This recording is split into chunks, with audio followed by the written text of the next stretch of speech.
Hi everyone, welcome back to our channel.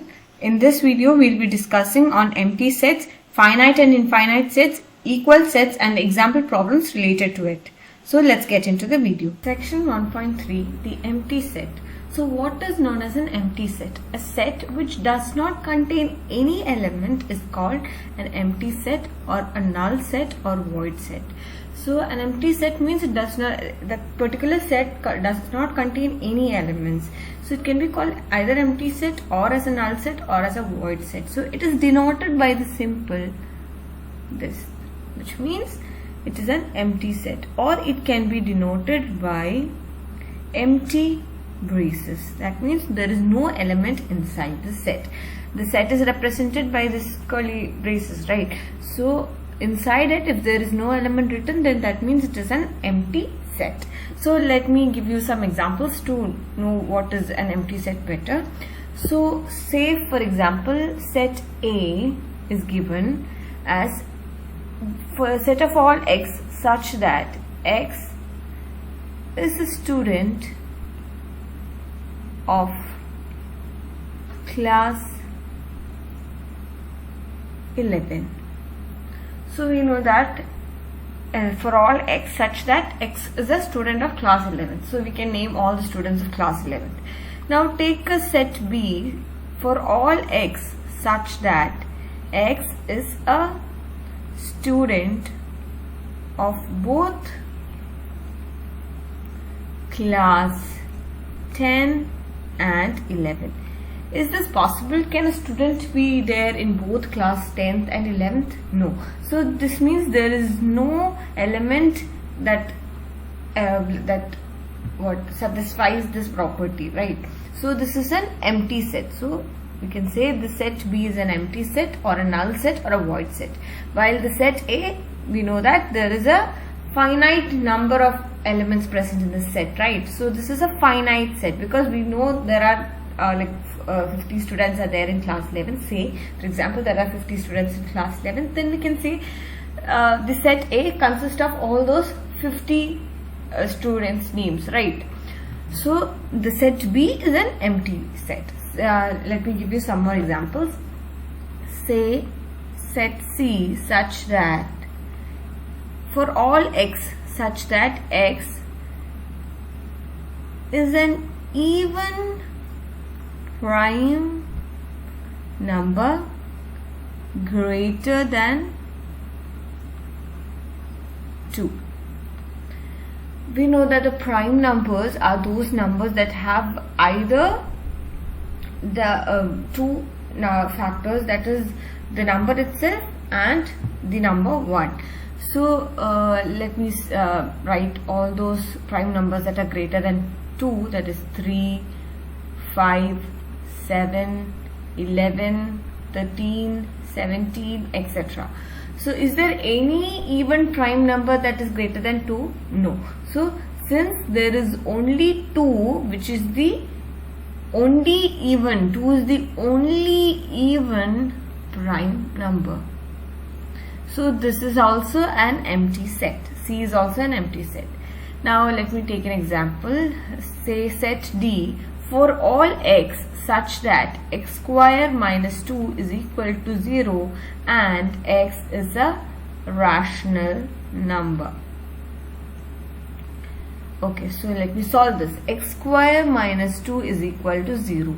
So x square is equal to 2, that is taking 2 to the other side. Now x is equal to root 2, that is we are taking the square root on both sides. So we get square root on both sides. We get x equal to root 2. We have already studied in our 10th syllabus, right, that root 2 is an irrational number. So the set, it does not satisfy this property, right? So this is a null set or a void set or an empty set. Okay, now let me give you another example. For all x such that x lies in between 1 and 2 and x is a natural number.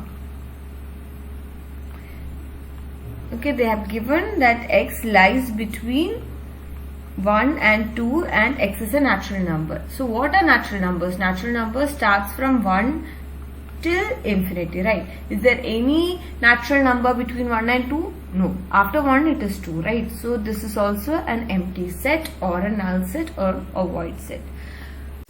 Finite and infinite sets. So a set which is either empty or consists of a definite number of elements is called finite set. Otherwise the set is called infinite set.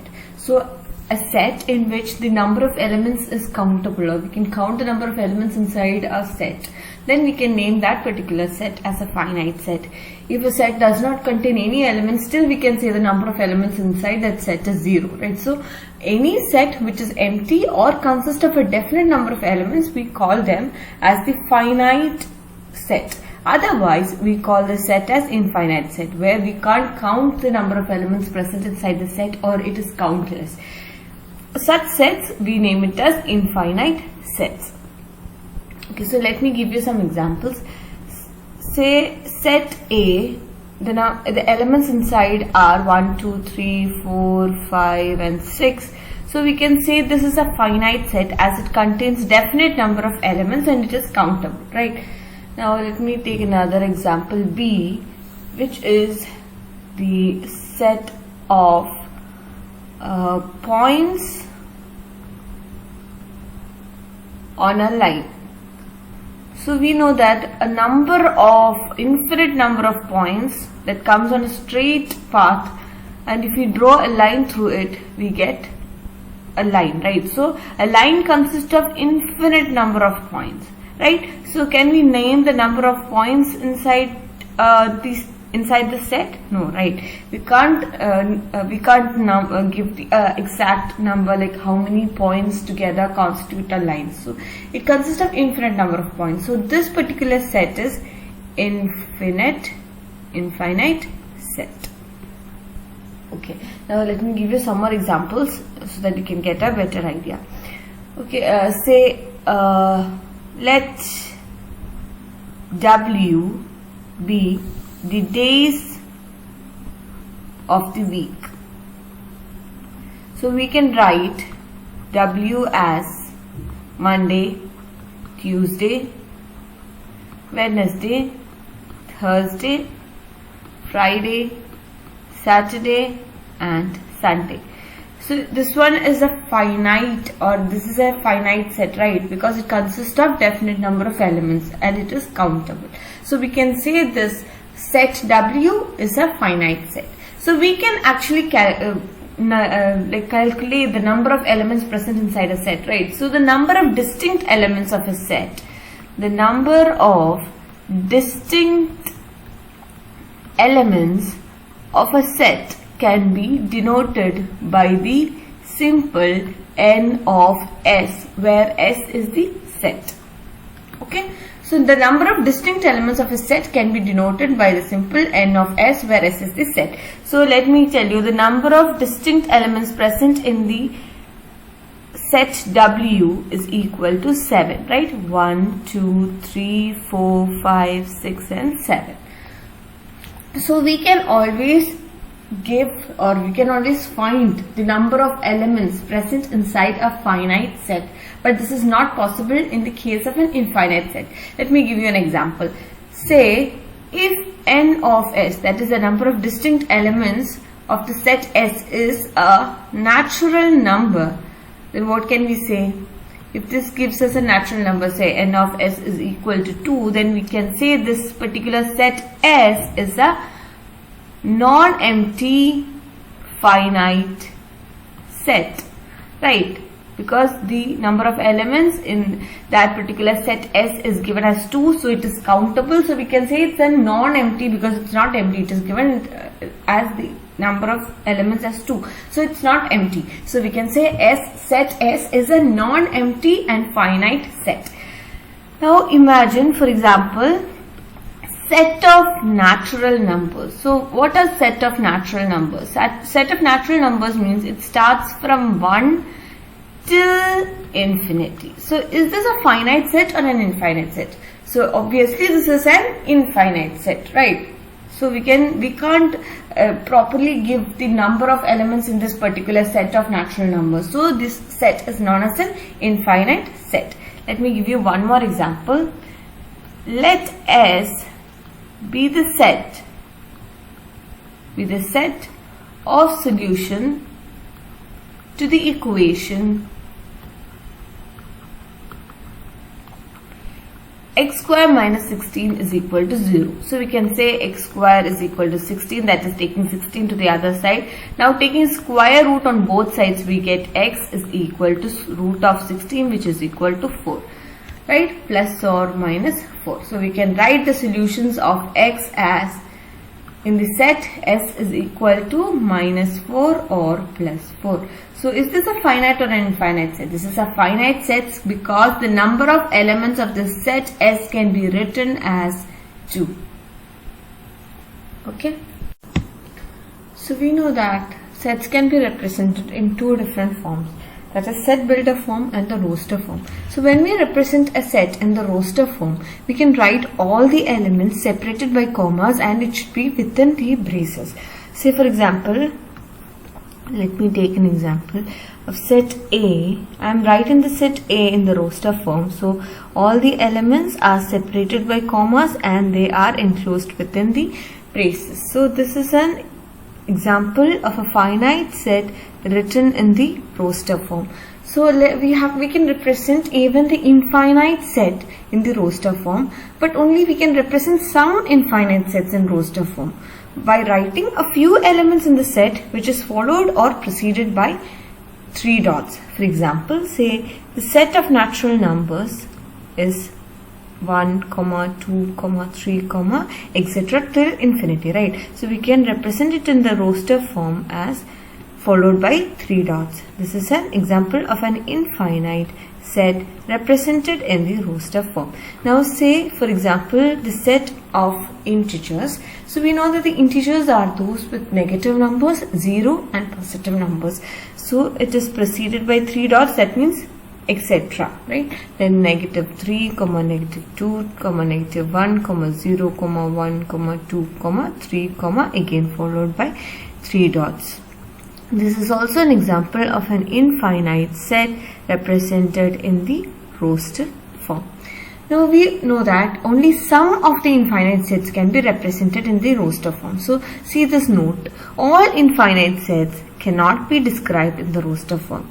For example, the set of real numbers cannot be described in this form because the elements of the set do not follow any particular pattern. So we know that in natural numbers there is a particular pattern. It starts from 1 till infinity. Or from integers, or in the case of integers there is a particular pattern. That is, it has all the negative numbers followed by 0, then all the positive numbers. All these are the set of integers.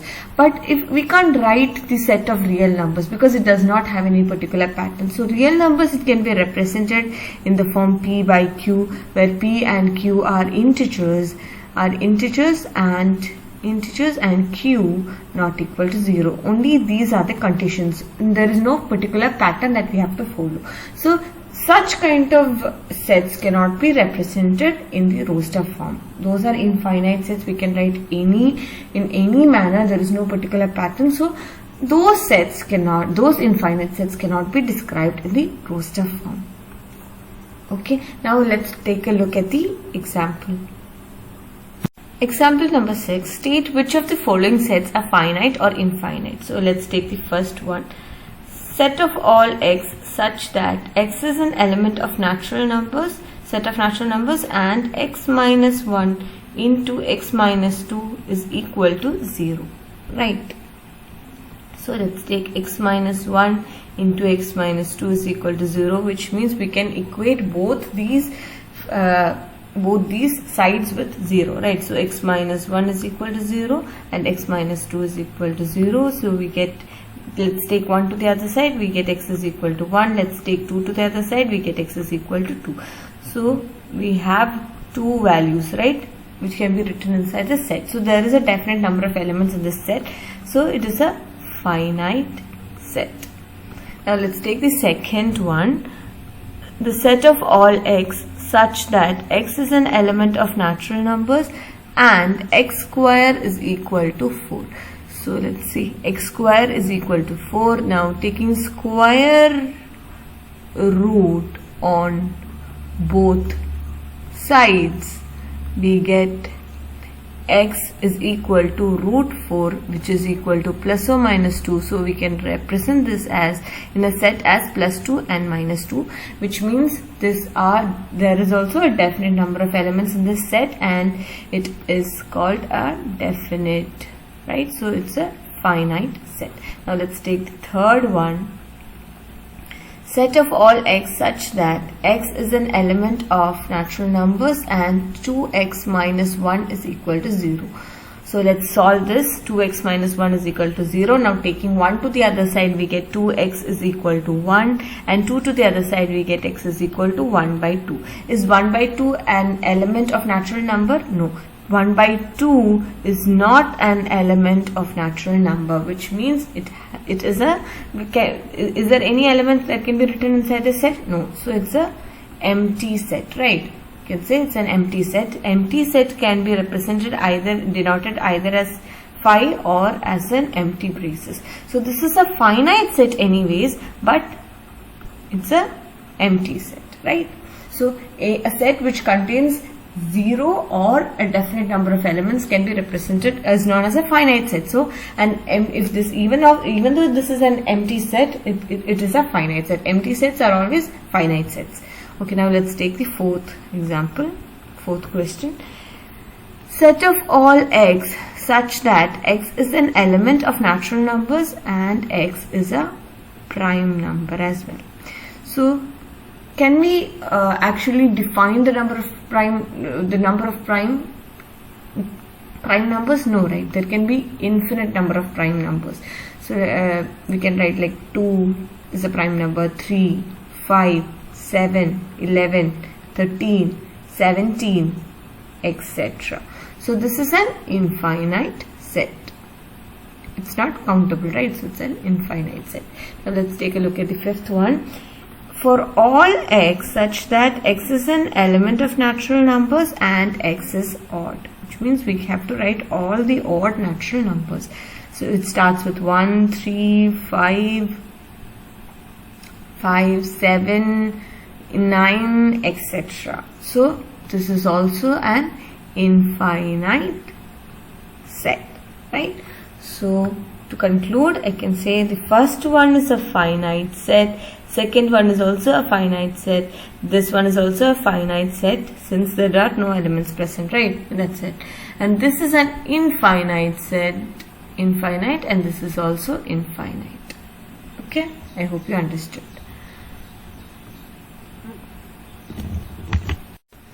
Equal sets. So two sets A and B are said to be equal if they have the exactly same elements, and we can write, in that case we can write those sets are equal as A equal to B. Otherwise the set are said to be unequal and we write it as A not equivalent to B. So let me tell you how to write. So say for example, set A equal to 1, 2, 3, 4 and B is equal to 3, 1, 4, 2. So look at these two sets A and B. See, 1 is an element of A. Is 1 present in B? Yes. 2 is an element of A. Is 2 present in B? Yes. Is 3 is an element of A? Is 3 present in B? Yes. 4 is an element of A and is 4 present in B? Yeah. The number of elements that are present in A is equivalent to the number of elements present in B, right? All the numbers are equal. Not the number of elements, but even the elements are equal. See, 1 is there in A, 1 is there in B. 2 is there in A, 2 is there in B. 3 is there in A, 3 is there in B. 4 is there in A, 4 is there in B. And there is no additional elements in any of the set that is not equivalent to each other. Say if this, so these two sets are equal sets since the elements in A is equivalent to the elements in B. Now let me give you another example. Say C, set C is 1, 2, 3 and set B is equal to 4, 3, 2, 1. So we can say that element 1 that is present in C is also there in B. 2 is there in C, is there in B. 3 is there in C, and 3 is there in B. 4 is there in B. Is it there in C? No. So we can say set C is not equivalent to set B. Okay. Now another example. Say let A be the set of prime numbers less than 6 and B be the set of prime factors of 30. So let me write set A in the roster form. So A be the set of prime numbers less than 6. So prime numbers is 2, 3 and 5. It should be less than 6. That means it should not contain even 6 or those numbers that is greater than 6. All those are less than 6, not including 6. So it is 2, 3 and 5. Now let's take the set B. We have to find the set of prime factors of 30. Okay, so 30. The smallest prime number that can divide 30 is 2, giving 15. Now the next smallest prime number that can divide 15 is 3, giving 5. Now the smallest prime number that can divide 5 is the number 5 itself, since 5 is a prime number. So we get the prime factors are 2, 3 and 5. So 2 is there in A, 2 is there in B. 3 is there in A, 3 is there in B. 5 is there in A and 5 is there in B. So we can say set A is equivalent to set B, since all the elements that are there in set A is also there in set B. So we can say A is equivalent to B. A note that we all have to keep in mind is a set does not change if one or more elements of the set are repeated. Let me give you an example to understand this note more. For example, say the set A is equal to 1, 2, 3 and set B is written as 3, 3, 1, 2, 2, which means the set B, the number 3 is repeated 2 times and the number 2 is repeated 2 times. We have already studied in the previously, or I have already mentioned in the previous videos that a set, the elements are distinct, it is not repeated. So generally in a set the elements are not repeated. So here we can write A as 1, 2, 3 and even B we can write this as 3 is repeated 2 times. So I am writing 3 as 1 only one time, then 3, 1, 2 is repeated 2 times, so I am just writing 2. So this is distinct now, there is no repetition. And we can say the number 1, element 1 is there in A as well as in B. Now element 2 is there in 2 as well as 2 is there in A as well as in B, and element 3 is there in A as well as in B. So which means both the sets A and B are equal since they have exactly the same elements, right? So each element of A is there in B and vice versa. That means each element in A is there in B and each element in B is there in A, right? Let me explain you the other way around. That is each element in B. So take the element 3 in B, it is there in A. Element 1 in B is there in A. Element 2 in B is also there in A, which means A is equivalent to B and vice versa. That is B is also equivalent to A, which means both these two sets A and B are equal. Now let's take a look at the examples. Example number 7. Find the pairs of equal sets, if any, give reasons. So set A is already given, that is the element 0. B, it is given for all x such that x should be greater than 15 and x should be less than 5. Is this anyways is this possible? So x should be less than 5, that means 1, 2, 3 and 4, and x should also be greater than 15. So that is not possible. So it's a empty set, right? Now let's take C set. C, it is given for all x such that x minus 5 is equal to 0. So taking 5 to the other side, we get x equal to 5. So we can write set C as the element 5. Now let's take the set D. It is given for all x such that x square is equal to 25. So taking square root on both sides, we get x is equal to root of 25, which is equal to plus or minus 5. So we can write set D as 5, negative 5. Now let's take set E. Set E is set of all x such that x is at integral positive root of the equation x square minus 2x minus 15 is equal to 0. So this is a quadratic equation. You have already studied in your previous classes how to solve this quadratic equation. So I am just giving you a vague idea here. So 15. So this is in the form ax square plus bx plus c is equal to 0. So first we are taking we should take the prime factors of a into c. So a here is 1, b here is negative 2 and c is negative 15. So a into c we get negative 15 and here b is equal to negative 2, right?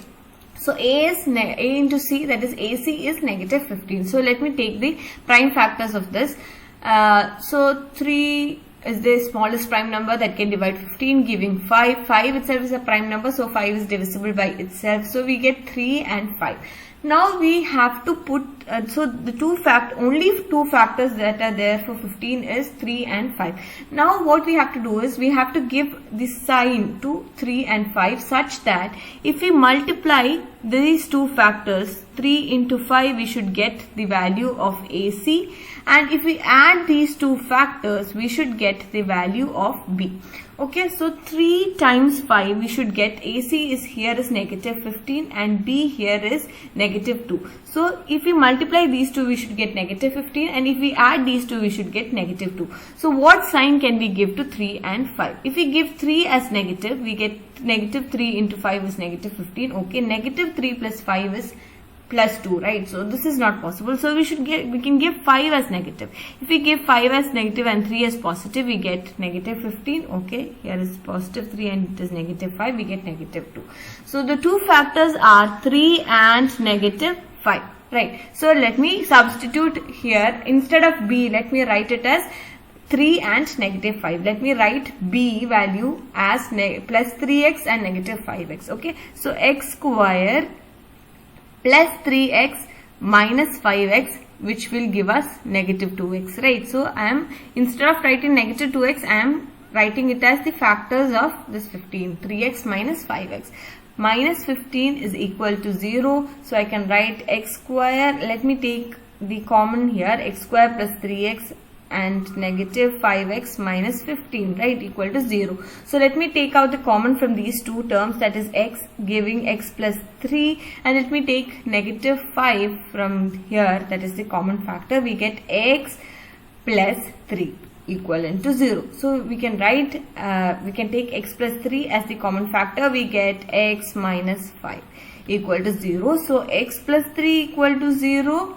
And x minus 3 is also, x minus 5 is also equal to 0. So we can get the values of x as negative 3 and 5. So we can write E set as negative 3, 5. So let's see which all are equivalent. Okay. So we can say which all are the sets that are equivalent. Okay, here the we can get x values as negative 3 and 5, but here E, it is given an integral positive root. So can we take negative 3? No, we can't take negative 3 since it is a negative one, right? They told us take the integral positive root. So we can write the set E as only 5. Now see, E is equal to set 5 and C is also equal to set 5. So the only two sets that are equal are C and E, right? The rest all are not equal because C is 5. Let me write it more clearly. Let me rub this off and write it so that you can get a better idea.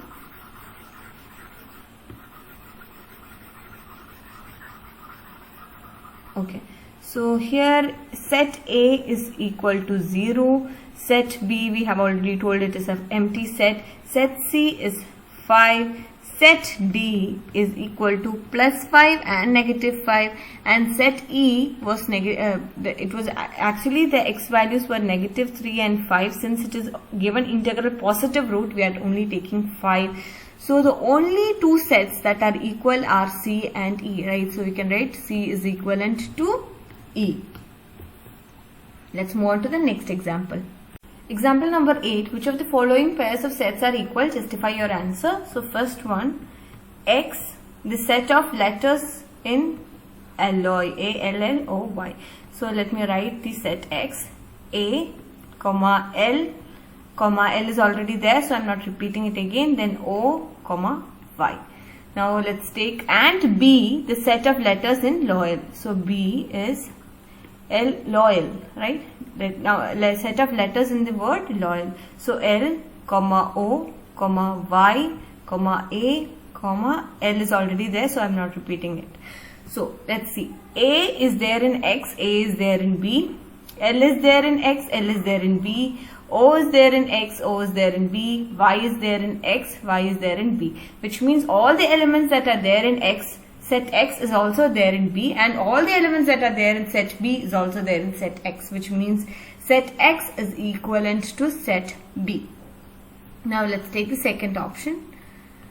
Set A is given as the set of all n such that n is an element of the set of integers and n square is less than or equal to 4, which means the n means it is an integer, and if we square the integer, the value should be less than or it should be equivalent to 4. So let me take n as -3. If we square, that is n square, that is -3 square is 9, right? It is not, is it less than or equal to 4? No, it is greater than or equal to 4, right? It's greater than 4.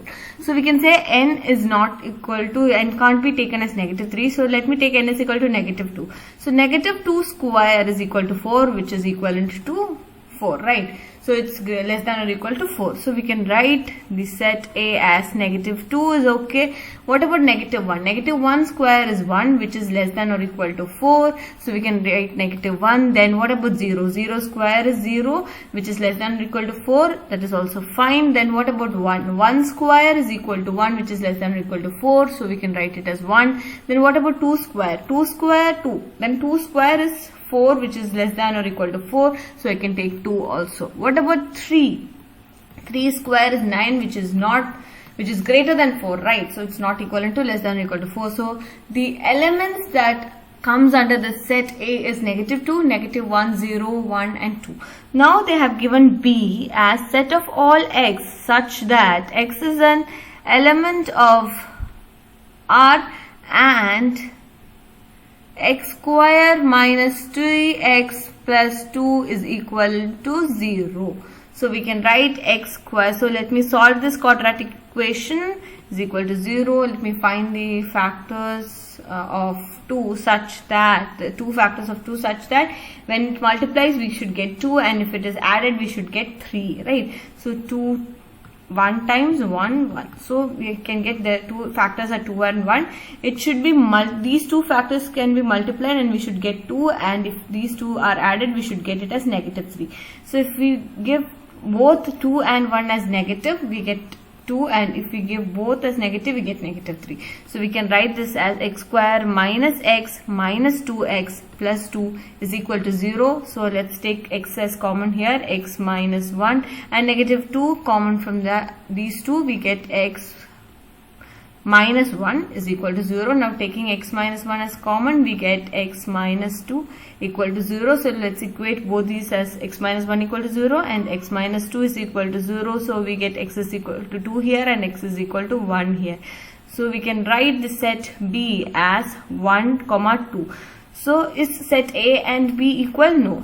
The elements of set A are only 1 and 2 of set A is there in B. Rest is missing. So we can say A is not equal to set B. Set A is not equal to set B, vice versa. That is, B is also not equivalent to set A. That's all for today's video. I hope you understood the concepts. If you have any queries, please do comment your queries in the comment section. Thank you.